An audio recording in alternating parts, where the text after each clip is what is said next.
बेंगलोर में जब शिविर हुआ था तो वहाँ मैं भी 3-4 दिन रात में 2 बजे जाता था बैडमिंटन खेलने। 2 से 4 बजे तक बैडमिंटन खेलो, उसके बाद 4 बजे भी जाओ तो कोई ना कोई कॉफ़ी शॉप खुली होती थी रात में 3-4 बजे। वहाँ अपना बैठ के चाय कॉफ़ी पियो, ब्रह्म मुहूर्त में सो जाओ।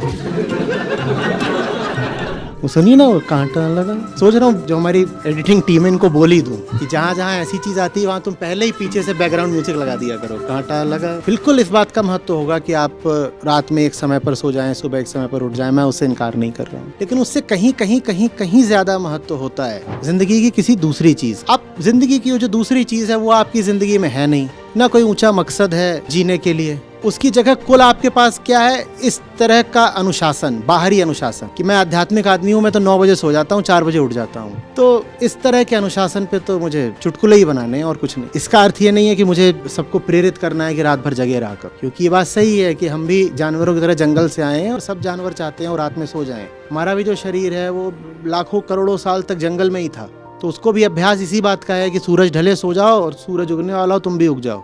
आप जब उसके विपरीत जाते हो तो उस शरीर पर उस बात का बोझ तो पड़ता ही है। लेकिन मैं ये भी कह रहा हूँ कि शरीर पर बोझ ले लेना कहीं बेहतर है मन पर बोझ ले लेने से। मेरे जैसे लोगों के लिए तो ज्यादा सही समय काम करने के लिए भी, पढ़ने के लिए, कुछ भी करने के लिए रात का ही रहता है। कहाँ दिन में बैडमिंटन खेलने जाऊँ? भारत की धूप देखो और धूल देखो। और अगर मैं अकेले होकर के कुछ पढ़ना भी चाहूँ, चुपचाप ध्यान में बैठना भी चाहूँ, तो कामकाजी आदमी हूँ, पूरी एक संस्था है, लोग आते हैं दिन भर, कोई ये पूछ रहा है, कोई वो पूछ रहा है, 12-1 बजे तक तो फुर्सत ही नहीं है।